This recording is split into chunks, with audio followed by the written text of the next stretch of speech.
আমরা যারা নতুন পাখি পালি বা নতুন পাখি ক্রয় করি, তারা পাখি বাসায় আনার সাথে সাথে আমাদের পাখির অনেক ক্ষেত্রে পাতলা পায়খানা শুরু হয়ে যায় বা পাতলা পায়খানা দেখা দেয়। এই পাতলা পায়খানার জন্যে কী ধরনের ওষুধ ব্যবহার করা উচিত বা কী ধরনের ওষুধ ব্যবহার করলে পাখি দ্রুত ভালো হয়, সে বিষয়টি আজকে আলোচনা করব। আসসালামু আলাইকুম, বাড়িশ্বরী চ্যানেল বিএসিতে সবাইকে স্বাগতম। এই মুহূর্তে যারা আমার এই ভিডিও দেখছেন সবাইকে আন্তরিক ধন্যবাদ। ভিডিও শুরুতে যেরকম বললাম, পাখির যখন পাতলা পায়খানা শুরু হবে, বিশেষ করে বাজরিগর, ককাটেল, লাভবার্ড, ফিন্স, জাবা এই ধরনের পাখির যখন পাতলা পায়খানা শুরু হবে, এই পাতলা পায়খানা ট্রিটমেন্টের জন্য আমি ব্যক্তিগতভাবে কী ওষুধ ব্যবহার করি সেটা নিয়ে আজকে আলোচনা করব। আলোচনা করার পূর্বে বরাবরের মতো অনুরোধ থাকবে, চ্যানেলটি সাবস্ক্রাইব করে না থাকলে অবশ্যই সাবস্ক্রাইব করে পাশে থাকার বেল বাটনটি বাজিয়ে দেবেন। এতে করে নতুন নতুন ইনফরমেটিভ ভিডিওর নোটিফিকেশন পেয়ে যাবেন। সেই সাথে যারা অলরেডি সাবস্ক্রাইব করেছেন সবাইকে আন্তরিক ধন্যবাদ। চলুন সবাই মিলে আজকের ভিডিওটা শুরু করি।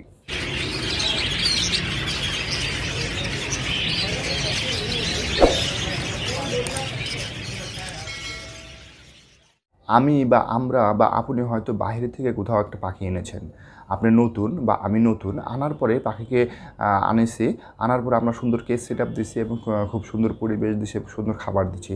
তারপরেও দেখা যায় যে শতকরা 60 থেকে 70% টাইম দেখা যায় যে পাখি আমার নতুন জায়গায় আসার পরে বা নতুন বাসায় আসার পরে পাতলা পায়খানা শুরু করে দেয় বা আপনার ডায়রিয়া শুরু হয়ে যেতে পারে। এইটার যে অন্যতম কারণ হচ্ছে পাখির যে আবহাওয়াগত জনিত যে চেঞ্জ, অর্থাৎ পাখি যে নতুন একটা জায়গায় আসছে, নতুন একটা পরিবেশ আসছে, এই পরিবেশের সাথে তার খাপ খেতে বেশ কিছুদিন সময় লাগে। এই সময়ের যে ব্যবধান, এই ব্যবধানে তার পাতলা পায়খানা শুরু হয়ে যায়। এছাড়া অনেক সময় পাখির যে আপনার যে সমস্ত খাবার ওইখানে সে খেয়ে আসছিল, অর্থাৎ সে যেখান থেকে আনা হয়েছে সেখান থেকে সে যে ধরনের খাবার খেয়েছিল, সেই খাবারগুলো হয়তো আমরা বা আপনারা দিতে পারতেছি না। এই কারণে পাখির অনেক সময় ডাইজেস্টিভ সমস্যার কারণে পাখির পাতলা পায়খানা শুরু হয়ে যায়। অর্থাৎ পাখির পাতলা পায়খানা যেভাবে হোক না কেন, যে সাথে হোক না কেন, এই পাতলা পায়খানায় কিন্তু পাখির জন্য খুবই মারাত্মক এবং খুবই ক্ষতিকারক। সময় মতো চিকিৎসা পদ্ধতি গ্রহণ না করলে এই পায়খানাটা যদি আপনার পাখির মরণের কারণ হয়ে যেতে পারে, অর্থাৎ পাতলা পায়খানা পাখির মরণের কারণ হতে পারে। তো পাখি যখন আমরা কিনবো, এই পাখি কেনার আগে আমাদেরকে ছোট্ট একটা ওষুধ কিনে রাখতে হবে, একটা হিউম্যান মেডিসিন কিনে রাখতে হবে। মেডিসিনের দামটা বেশি না, 30 থেকে 35 টাকার মতো দাম। তো এই মেডিসিনটা কিনে রাখলে সুবিধাটা কী হচ্ছে, কারণ আপনাদেরকে ধরেই নিতে হবে পাখির পাতলা পায়খানা হতে পারে। দেখা গেছে যে আমি বিশ্বাসে আনলাম যে পাতলা পায়খানা হবে না, এই বিশ্বাসে আমি পাখিটা আনলাম, কিন্তু এমন একটা সময় আপনার পাতলা পায়খানা শুরু হলো যে আপনার কাছে ওষুধ না থাকার কারণে পাখিটা কিন্তু দ্রুত মৃত্যুগুলো ঢেলে পড়তে পারে। অর্থাৎ পাখি যখন নাকি পাতলা পায়খানা শুরু হবে, তখন যদি আমরা ঠিকমতো ওষুধটা দিতে পারি, তার জন্য আমাদের পূর্ব প্রস্তুতি থাকতে হবে। আর এই পূর্ব প্রস্তুতি সম্পূর্ণ করার জন্য আমাদেরকে সেই ওষুধটা কিনে রাখতে হবে। অর্থাৎ পাখি ক্রয় করার পূর্বে আমাদেরকে ওষুধটা ক্রয় করতে হবে। এই ওষুধটা ব্যক্তিগতভাবে আমি দীর্ঘদিন যাবত ব্যবহার করে আসতেছি, যদিও আমার পাখি খুব বেশি পাতলা পায়খানা আক্রান্ত হয় না। কেননা পাতলা পায়খানা আক্রান্ত হওয়ার জন্য যে কাজগুলো আছে, সেই কাজগুলো আমার দ্বারা হয় না। এবং আমি আপনাদেরকে অনুরোধ করব, যারা পাখি পালতেছেন বা যারা পাখি ক্রয় করার চিন্তা ভাবনা করতেছেন, তারা অবশ্যই পাখি যেন আপনার অসুস্থতা কম হয় বা পাতলা পায়খানা হয় না, এই ধরনের কাজ থেকে আমাদের বিরত থাকতে হবে। আমি যে ছোট্ট করে একটু যদি বলে নেই, পাখির যে মূলত পেট খারাপ হয় মূলত হচ্ছে অপরিষ্কার পরিচ্ছন্ন খাবার খেলে। অর্থাৎ পাখিকে যখন আপনারা খাবার দেবেন, সেটা যদি ধুয়ে পরিষ্কার করে না দেন, সেই ক্ষেত্রে কিন্তু আপনার পাখির পাতলা পায়খানা হওয়ার সম্ভাবনা থাকে।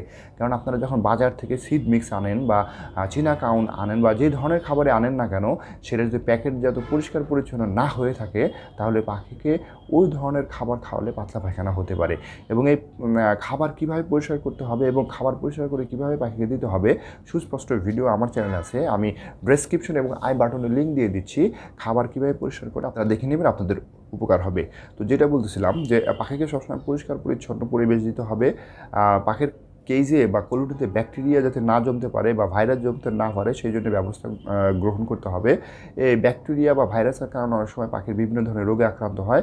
এবং পাখির যে পেটের যে সমস্যা, অর্থাৎ পাতলা পায়খানা যে মূলত হয় আছে আপনার পানিজনিত অনেক ক্ষেত্রে হয়ে থাকে। অর্থাৎ পানি যদি আমরা নিয়মিত পরিষ্কার না করি, এক্ষেত্রে কিন্তু পাখির পাতলা পায়খানা হওয়ার সম্ভাবনা থাকে।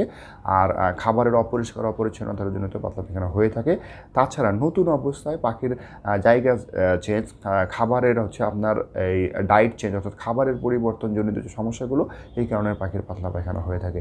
এই জন্যে পাখি আপনারা যেখান থেকে আনবেন, সেই ভদ্রলোক কী ধরনের খাবার খাওয়াতেন সেটা জেনে প্রাথমিকভাবে সেটা খাওয়ায়ে এবং আপনার কাছে যে খাবার আছে সেগুলোকে অভ্যস্ত করলে পাখি ধীরে ধীরে অভ্যস্ত হয়ে যাবে এবং পাখি আর ডায়রিয়াজনিত যে সমস্যাগুলো সেগুলো আপনার হবে না। তো এখন দেখা যাক যে আমি ব্যক্তিগতভাবে যে ওষুধটা ব্যবহার করি সেটা কি। সেটা হচ্ছে ফ্ল্যাজিল, জি এটা হচ্ছে আপনার ফ্ল্যাজিল। এই ওষুধটা হিউম্যান মেডিসিন হিসাবে খুবই উপকারী এবং খুবই উপাদেয় একটা ওষুধ, এবং এই ওষুধের গুণাগুণ আসলে বলে শেষ করা যায় না। যাদের পাতলা পায়খানা হয়েছে সেটা হিউম্যান হোক আর যেটা পশু পাখি হোক, অনেকে আমরা এই ওষুধটা পশু পাখির জন্য ব্যবহার করে থাকি।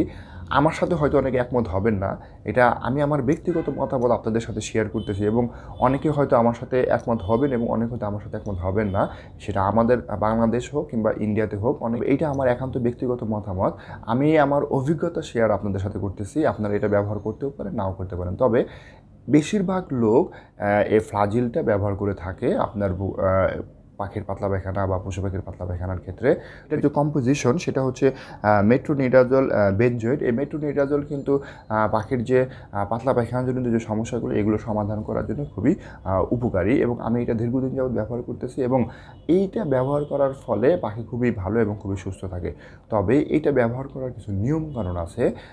এটা কিন্তু অতিরিক্ত মাত্রায় ব্যবহার করা যায় না। যদি বাজারিঘর পাখি পেলে থাকেন তাহলে এক জোড়া পাখির জন্য 2 থেকে 4 ড্রপই যথেষ্ট, অর্থাৎ এক পিস পাখির জন্য 2 ড্রপ যথেষ্ট পরিমাণ, এবং 100 ml পানির জন্য বা 100 গ্রাম পানির জন্য 2 থেকে 3 ফোঁটা যথেষ্ট। অর্থাৎ আপনার এক জোড়া পাখি যদি থাকে সেক্ষেত্রে আপনি 2 থেকে 3 ফোঁটা ব্যবহার করতে পারেন।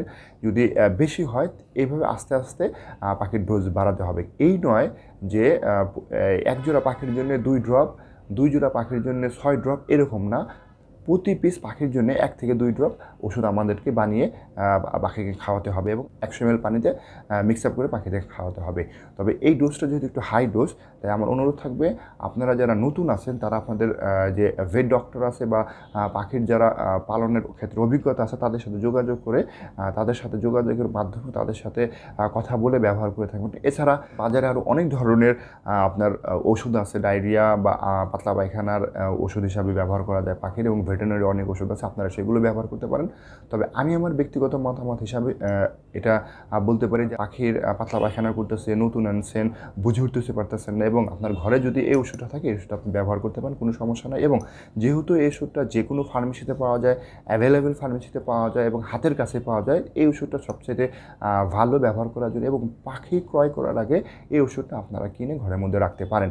সেক্ষেত্রে আপনাদের পাখির যদি কোনো সমস্যা হয় তাৎক্ষণিকভাবে এটা ব্যবহার করলে খুবই ভালো হয়। আমার আপনাদের কাছে অনুরোধ থাকবে পাখি যাতে অসুস্থ না হয় এই জন্য আপনারা যা যা করা দরকার সেগুলো করবেন।